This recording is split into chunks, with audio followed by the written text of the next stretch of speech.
ડેડિયાપાડાના ધારાસભ્ય ચૈતર વસાવાને હવે જેલમાંથી બહાર આવવા માટે રાહ એટલા માટે જોવી પડશે કે જે પ્રકારે તેમણે ગુજરાત હાઈકોર્ટમાં દાદ માંગતી અરજી કરી છે. આ અરજીની તારીખ પર તારીખો પડી રહી છે અને કઈ તારીખે ચુકાદો આવી શકે તેની જ વાત કરવી છે.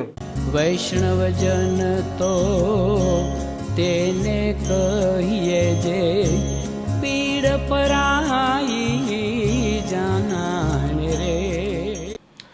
નમસ્કાર, આપ જોઈ રહ્યા છો નવજીવન ન્યૂઝ અને હું છું આપણી સાથે તોફિક ગાંચી. ડેડિયાપાડાના ધારાસભ્ય ચૈતર વસાવાનો જેલવાસ છે તે દિવસે ને દિવસે લંબાઈ રહ્યો છે, કેમ કે તેમણે ગુજરાત હાઈકોર્ટમાં દાદ માંગતી અરજી કરેલી છે, જેમાં સરકાર પક્ષે અને ચૈતર વસાવાના પક્ષના જે વકીલો છે તે બંને તેમની દલીલો છે તે પૂર્ણ કરી ચૂક્યા છે. અને ચૈતર વસાવાએ દાદ માંગતી અરજીમાં નર્મદાની સેશન કોર્ટે તેમને જે પ્રકારે 7 વર્ષની સજા ફટકારી છે તેમાં સ્ટેની માંગ કરી છે. જો તેમને સ્ટે મળે તો તેમનું ધારાસભ્ય પદ યથાવત રહી શકે અને જો ગુજરાત હાઈકોર્ટમાંથી તેમને સ્ટે નથી મળતા તો પછી તેમનું ધારાસભ્ય પદ છે તે ચોક્કસ જઈ શકે તેવી પરિસ્થિતિ ઊભી થવાની છે. અને આવનારા દિવસોમાં ગુજરાત વિધાનસભાનું છે તે સત્ર પણ યોજાવાનું છે અને તે પહેલાં ચૈતર વસાવાનો આ મામલો છે તે સ્પષ્ટ થઈ શકે તેવી શક્યતા દેખાઈ રહી છે. અને ગઈકાલે પણ ગુજરાત હાઈકોર્ટમાં ફરી એક વખત સરકાર પક્ષના વકીલ અને ચૈતર વસાવાના પક્ષના વકીલે ફાઇનલ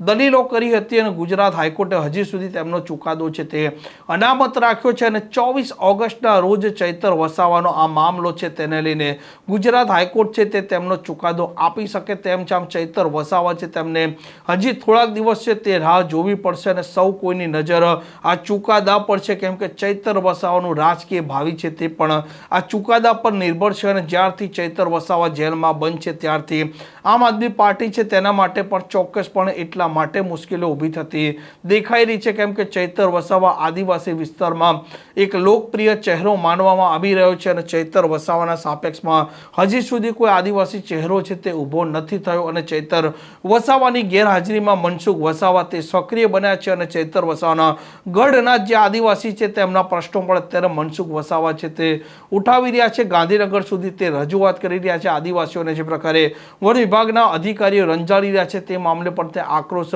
વ્યક્ત કરી રહ્યા છે. અને ચૈતર વસાવાની ગેરહાજરીમાં તેમની બંને પત્નીઓ પણ હવે સભાઓ ગજવી રહી છે. અને ચૈતર વસાવાનું ભાવિ જ હવે ગુજરાત હાઈકોર્ટના ચુકાદા છે તેના પર નિર્ભર છે કે હવે ચૈતર વસાવાનું શું ભાવિ રહેશે અને તે ધારાસભ્ય રહેશે કે નહીં રહે.